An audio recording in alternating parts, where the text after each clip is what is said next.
చాలామంది అభ్యర్థులైతే కడప డిస్ట్రిక్ట్ గురించి సెపరేట్ ఒక వీడియో చేయమని కోరారనమాట. సో, వాళ్ళ కోసానికి ప్రత్యేకంగా ఈ వీడియో అనేది చేస్తున్నాం. ముందు వీడియో చూసే ముందు మీకొక ఇన్ఫర్మేషన్ అయితే చెప్పాను. ఏంటి అంటే మీరు ఏదైనా ఒక వీడియోని పూర్తిగా చూడండి లాస్ట్ వరకు. ఎందుకంటే మీరు ఒక వీడియో సగం సగం చూస్తే మీకేమంత ఐడియా రాదు. ఇక్కడ నేను ఇస్తున్న డేటా చూడండి. కడప ఇప్పుడు మీకు ఎన్ని పోస్టులున్నాయి, ఎంతమంది అప్లికేషన్స్ ఉన్నారు, ఏ కేటగిరీ వైజ్ ఎంతమంది అప్లై చేశారు, తర్వాత 2018లో ఎంత మార్క్స్ స్కోర్ చేశారు, తర్వాత మీ డిస్ట్రిక్ట్ వైజ్ ఎన్ని పోస్టులున్నాయి, తర్వాత ఇక్కడ ఎస్సీ, ఎస్టీ, బీసీ వీళ్ళకి ఏ రిజర్వేషన్ పరంగా ఎంత స్కోప్ ఉందనేది నేను ఇన్ డీటెయిల్‌గా ఇక్కడ చూడండి. ప్రతీదీ మీకు ఇన్ డీటెయిల్‌గా ఎక్స్‌ప్లెయిన్ చేస్తాను. మీరు వీడియో అనేది స్కిప్ చేయకుండా లాస్ట్ వరకు చూడండి. ఎవరైతే ఛానల్ చూస్తున్నారో ఖచ్చితంగా సబ్స్క్రైబ్ చేసుకోండి. మీరు చేసే ప్రతి సబ్స్క్రిప్షన్ నాకు ఇంకో వీడియో చేయడానికి ఎంకరేజింగ్‌గా ఉంటుంది. సో, ఇప్పుడు కాన్సెప్ట్‌లోకి వచ్చేసి కడప డిస్ట్రిక్ట్‌లో లాస్ట్ టైమ్‌తో పోల్చుకుంటే ఈసారి ఒక 500 పోస్టులు ఎక్కువనే చెప్పుకోవాలి. ఎందుకంటే ఇక్కడ చూడండి మీరు మెయిన్‌గా ఇప్పుడు మామూలుగా వచ్చేసి 15,812 మెంబర్స్ మాత్రమే అప్లై చేస్తారు. ఇందులో మీకు 21 మెంబర్స్ పర్ పోస్ట్. ఇక్కడ వచ్చేసి ఓన్లీ 21 మెంబర్స్ ఒక్క పోస్ట్ కాంపిటీషన్ అవుతారు. ఇది వేరే డిస్ట్రిక్ట్ తోటి పోల్చుకుంటే యావరేజ్ అని చెప్పుకోవాలి. లీస్ట్ వచ్చేసి కర్నూలు ఉంది. ఇప్పుడు ఈ 21 మెంబర్స్‌లో కూడా మీకు ఎక్కువ కాంపిటీషన్ ఇచ్చేది మామూలుగా కన్సిస్టెన్సీగా 7 ఇయర్స్ నుండి ప్రిపేర్ అయిన వాళ్ళు మాత్రమే మీకు కాంపిటీషన్స్ అంటే ఒక 4 ఆర్ 5 మెంబర్స్ మాత్రమే మీకు కాంపిటేటివ్‌గా ఉంటారు. అంతకు మించి ఉండరనమాట. ఇప్పుడు వచ్చేసి 2018 డేటాలో ఏ విధంగా పెర్ఫార్మ్ చేశారో ఒక్కొక్కరు అంటే ఎంత ఆ డేటా మీకు చూస్తే ఒక అనలైజ్ వస్తదనమాట. ఎంతమంది ఎంత యావరేజ్‌గా ఎంత స్కోర్ చేస్తున్నారు అనేది. ఇక్కడ చూడండి. ఇక్కడ వచ్చేసి 80కి పైగా 5 మెంబర్స్, 70కి పైగా 41 మెంబర్స్. 74కి పైగా 41 మెంబర్స్, 70కి పైగా 95 మెంబర్స్, 98 మెంబర్స్, 68కి పైగా 43, 66, 216, 65, 248, 60, 533 ఇవన్నీ యాడ్ చేసినా కూడా 1500 ప్లస్ మాత్రమే.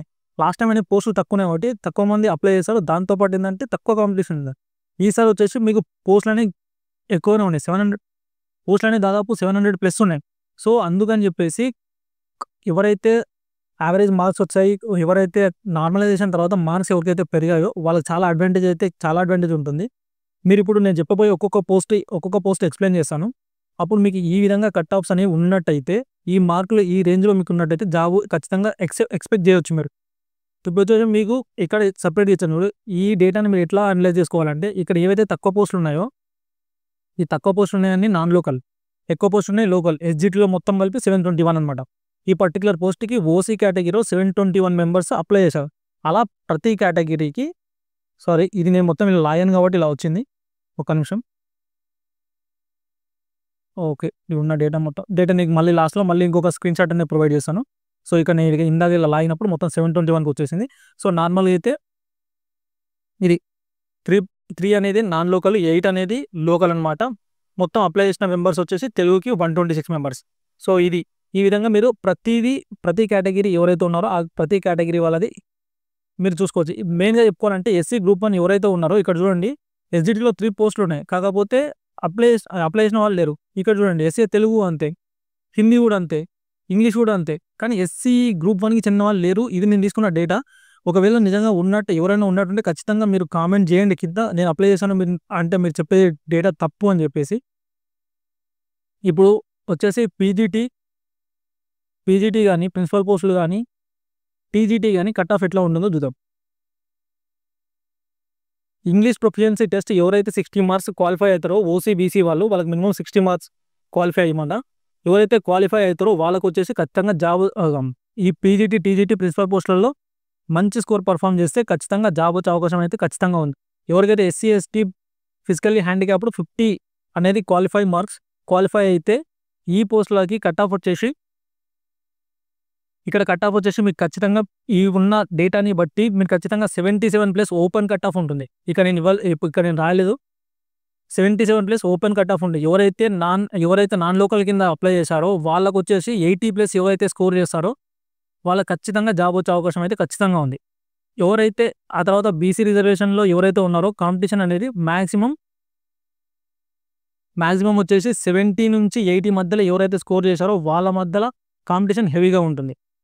ఎవరైతే ఎస్సీ, ఎస్టీ అభ్యర్థులు ఎవరైతే ఉన్నారో వాళ్ళకి తక్కువ స్కోర్ వచ్చినా కూడా మీరు అసలు టెన్షన్ పడాల్సిన అవసరం లేదు. ఎవరైతే ఇప్పుడు ఈ ఫిజికల్లీ హ్యాండిక్యాప్డ్ ఉన్నారు కదా వాళ్ళకి కూడా ఇది నేను ఏ విధంగా అంటే మీకు క్లియర్‌గా ఎక్స్‌ప్లెయిన్ చేస్తాను. ఒకసారి చూడండి. డైరెక్ట్ ఓపెన్ కట్ ఆఫ్ వచ్చేసి ఇందులో 78+ ఉంటుంది. ఈడబ్ల్యూసీ కేటగిరీ ఉన్నవాళ్ళు 75, 74 ఇలా స్కోర్ చేసిన వాళ్ళు ఖచ్చితంగా జాబ్ వచ్చే అవకాశం ఉంది. బీసీఏ, బి, ఎవరైతే ఉన్నారో 69-73 ఎవరైతే 71, 72 స్కోర్ చేసారో వాళ్ళు సేఫ్ జోన్లో ఉన్నట్టే, జాబ్ వచ్చే అవకాశం ఖచ్చితంగా ఉంది. ఎవరైతే 70+ స్కోర్ చేసిన వాళ్ళు కూడా ఎక్స్పెక్ట్ చేయవచ్చు జాబ్ అనేది, ఎందుకంటే పోస్టులు అనేవి ఎక్కువ ఉన్నాయి. ప్లస్ ఏంటంటే లాస్ట్ టైం కాంపిటీషన్ మీరు చూసుకున్నట్టయితే 60-70 మాత్రమే చాలా మంది స్కోర్ చేశారు. ఎవరైతే లీస్ట్గా 69 స్కోర్ చేశారో వాళ్ళకు కూడా జాబ్ వచ్చే అవకాశం ఉంది. SC, ST, physically handicapped SC group 1 అయితే ఖచ్చితంగా జాబ్ వచ్చే అవకాశం ఉంటుంది. ఎవరైతే అప్లై చేశారో ఎస్టీ అండ్ ఇందులో వచ్చేసి ఫిజికల్లీ హ్యాండిక్యాప్ మీ యొక్క రిజర్వేషన్ని బట్టి మీకు ఈవెన్ 68, 65 మార్క్స్ వచ్చినా కూడా కొంచెం +2 +-2 ఆ రేంజ్లో ఖచ్చితంగా మీకు జాబ్ వచ్చే అవకాశం అయితే ఉంది. ఇది పీజీటీ, టీజీటీ ప్రిన్సిపల్ పోస్టులకి. కరెక్ట్గా ఇక్కడ మీరు నాన్ లోకల్ ఎవరైతే అప్లై చేశారో వాళ్ళు మాత్రం 80+, కడప జిల్లాకి ఎవరైతే నాన్ లోకల్ అప్లై చేశారో వేరే అభ్యర్థులు వాళ్ళకి 80+ స్కోర్ వస్తే ఖచ్చితంగా జాబ్ ఎక్స్పెక్ట్ చేయొచ్చు. ఇక్కడ వచ్చేసి school assistant next. School assistant వచ్చేసి మీకు ఎవరైతే లాంగ్వేజెస్ ఉన్నాయో ఆ లాంగ్వేజ్ మీరు ఉన్నట్టయితే ఖచ్చితంగా కట్ ఆఫ్ అనేది 75+ ఉంటుంది. ఇంకోటి ఏంటంటే మీరు చాలా ఎక్కువ స్కోర్ కూడా ఇక్కడ లాంగ్వేజెస్లో స్కోర్ చేసిన వాళ్ళు చాలా మంది ఉన్నారు కాబట్టి ఈవెన్ 70, 80 కూడా వెళ్ళే కట్ ఆఫ్ ఉంటుంది. ఎవరైతే తర్వాత ఎవరైతే ఇప్పుడు ఏ సబ్జెక్ట్స్ బయాలజీ కానీ లాంగ్వేజెస్ కాకుండా వాళ్ళు వచ్చేసి సోషల్ సైన్స్లో మాత్రం లీస్ట్గా 77, యావరేజ్గా స్కోర్ చేసిన వాళ్ళలో 77, అందుకని టాప్ ఆర్డర్ వేళ్ళ మీద లెక్క పెట్టవచ్చు. బయాలజీ, ఫిజిక్స్ కూడా అంతే. మ్యాథ్స్ మాత్రం 80+ ఓపెన్ కట్ ఆఫ్ ఖచ్చితంగా ఉంటుంది. ఇక్కడ వచ్చేసి మీరు డైరెక్ట్ ఓపెన్ కేటగిరీకి వచ్చేసి 78+ కట్ ఆఫ్ అనేది ఖచ్చితంగా ఎక్స్పెక్ట్ చేయొచ్చు. స్కూల్ అసిస్టెంట్లో కూడా ఎవరైతే మినిమం స్కోర్ 70+ స్కోర్ చేశారో బీసీ, తర్వాత బీసీ రిజర్వేషన్ బట్టి 72, 70, 74 ఈ రేంజ్లో పర్ఫామ్ చేసిన వాళ్ళు చాలామంది అభ్యర్థులు ఉంటారు. అందుకు వాళ్ళకి ఖచ్చితంగా జాబ్ వచ్చే అవకాశం అనేది చాలా ఉంది. ఎవరైతే ఫిజికల్లీ హ్యాండిక్యాప్డ్ ఉంటారో వాళ్ళైతే వీళ్ళు చెప్పడానికి రాదనమాట. మినిమం మీ దాంట్లో ఉన్న స్కోర్స్ని బట్టి మీకు జాబ్ వచ్చే అంటే ఎవరైతే మీ దాంట్లో టాప్ స్కోరర్స్ లేరనుకోండి, మీకు కనీసం మీకు 65 మార్క్స్ వచ్చినప్పుడు కూడా జాబ్ వస్తుంది. సో మీకు జాబ్ వచ్చేది మొత్తం దేని మీద బేస్ అయి ఉంటుందంటే మీకు మీ పర్టికులర్ పోస్ట్కి ఎంతమంది అప్లై చేశారు, మీ కేటగిరీలో మీ రిజర్వేషన్లో హైయెస్ట్ మార్క్స్ ఎంతమంది స్కోర్ చేశారో, ఒకవేళ హైయెస్ట్ మార్క్స్ అనేది స్కోర్ చేయకపోతే మీ కట్ ఆఫ్ అనేది తగ్గుతుంది, మీకు జాబ్ వచ్చే అవకాశం ఉంటుంది. ఇది ప్రతి కేటగిరీలోని వర్తిస్తుంది. దాంతోపాటు రోస్టర్ లిస్ట్ ప్రకారంగా ఎవరైతే ఆ కేటగిరీ లీస్ట్ ప్రకారంగా రోస్టర్ పాయింట్ సిస్టమ్ ప్రకారం ఉంటారు. ఒకవేళ మీకంటే ఎక్కువ స్కోర్ చేసిన అభ్యర్థి వేరే కేటగిరీ అయినప్పటికీ ఆయనకి జాబ్ రాకపోవచ్చు. ఎందుకంటే నెక్స్ట్ రోస్టర్ పాయింట్లో నెక్స్ట్ మీరున్నారనుకో లిస్ట్లో, మీకు తక్కువ పాయింట్స్ వచ్చినా కూడా మీకు జాబ్ వస్తుంది. సో మీరు వేరే కేటగిరీ వాళ్ళకి ఎంత వచ్చిందో అనేది మీరు పక్కకు పెట్టండి. మీ కేటగిరీకి ఎంత వచ్చింది, మీ కేటగిరీలో ఎంత స్కోర్ చేస్తున్నారు అనేదే మెయిన్ పాయింట్ అనమాట. ఇక్కడ అలా మెయిన్ పాయింట్ ఏంటంటే ఇక్కడ మీకు తక్కువ స్కోర్ వచ్చినట్టు మీరు బాధపడండి. ఎందుకంటే మీ దాంట్లో స్కోర్ చేసిన వాళ్ళు మీకు తెలియదు కదా ఎంతమంది అని చెప్పేసి. సో మీ వంతు వచ్చినప్పుడు రోస్టర్ పాయింట్ లిస్ట్లో మీకు తక్కువ మార్కులు వచ్చినా కూడా జాబ్ వస్తుంది. సో ప్రతి ఒక్కరైతే హోప్ అయితే పెట్టుకోవచ్చు ఈ రేంజ్లో స్కోర్ ఉన్న వాళ్ళు మాత్రం. ఇక్కడ వచ్చేసి ఎస్జిటిలో వచ్చేసి ఏమైందంటే ఎవరైతే టెట్లో ఎక్కువ బాగా పర్ఫామ్ చేస్తారో వాళ్ళకి యావరేజ్ స్కోర్ వచ్చేసి 15+ ఉంది. ఇట్లా డిఎస్సిలో మినిమం 70 మినిమం స్కోర్ వచ్చేసి 50 అనేది స్కోర్ చేసినా కూడా ఆ 15+ ఈ 50 కలుపుకుంటే వాళ్ళకి సింపుల్గా వచ్చేసి వాళ్ళకి 65 వస్తున్నాయి. సో ఎవరైతే మినిమం బాగా స్కోర్ చేసిన వాళ్ళు చాలామంది ఉన్నారు కాబట్టి టెట్లో మినిమం 75-95 మధ్యలో హైయెస్ట్ స్కోర్ చూసే వాళ్ళు ఉంటారు. ఇక్కడ చెప్పినట్టుగా సేఫ్ స్కోర్ వచ్చేసి 77+ open cut off, safe score వచ్చేసి 75+. ఎవరైతే 70+ ఎవరైతే బాగా పర్ఫామ్ చేస్తారో వాళ్ళందరికీ కూడా ఖచ్చితంగా సేఫ్ జోన్లో ఉన్నట్టు. ఎవరైతే ఓసీ కేటగిరీకి వచ్చారో ఓపెన్ కట్ ఆఫ్ అనేది 75+ ఉంటుంది.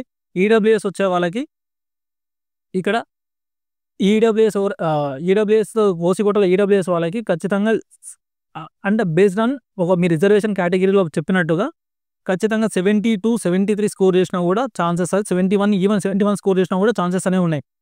బీసీఏ, బీసీడి ఈ రిజర్వేషన్ కేటగిరీ ప్రకారం 69-73 మధ్యలో చాలామంది వచ్చే స్కోర్ యావరేజ్గా వచ్చే స్కోర్ చేసేది మొత్తం ఇక్కడనే స్కోర్ చేస్తారు. కాబట్టి ఈ మధ్యలో స్కోర్ చేసిన వాళ్ళకి మీ కేటగిరీ ప్రకారంగా జాబ్ వచ్చే అవకాశం ఉంది. ఎస్సీ గ్రూప్ అని అయితే సపరేట్, ఎవరైతే జాబ్ రాస్తారో వాళ్ళకైతే జాబ్ గ్యారంటీ. ఎస్టీలో కూడా మ్యాక్సిమం మీ లిస్ట్ ప్రకారం బట్టి మీకు 65కి ప్లస్ అటు ఇటు ఉన్న జాబ్ అని వస్తుంది. అందుకే 65, 66, 68 ఏ రేంజ్లో ఉన్న ఫిజికల్లీ హ్యాండిక్యాప్డ్ ఎస్టీ కానీ ఎస్సీ గ్రూప్ అని వదిలేసి ఎస్సీ గ్రూప్ 2, గ్రూప్ 3 కానీ మ్యాక్సిమం ఉంటుంది. మాక్సిమం ఏంటంటే ఎస్సీ గ్రూప్ 2, గ్రూప్ 3 వచ్చేసి కాంపిటీషన్ హెవీగా ఉంటుంది. మిగతా వాళ్ళందరికీ కొంచెం ఎస్సీ గ్రూప్ 1 తోటి పోల్చుకుంటే. సో ఇవి కడప డిస్ట్రిక్ట్ ఈ రేంజ్‌లో ఎవరైతే స్కోర్ ఉన్నాయో మీరు టెన్షన్ తీసుకోవాల్సిన అవసరం లేదు. ఖచ్చితంగా జాబ్ వచ్చే అవకాశాలైతే ఉన్నాయి. ఎవరైతే ఈ రేంజ్ స్కోర్‌లో ఉన్న వాళ్ళు మాత్రమే.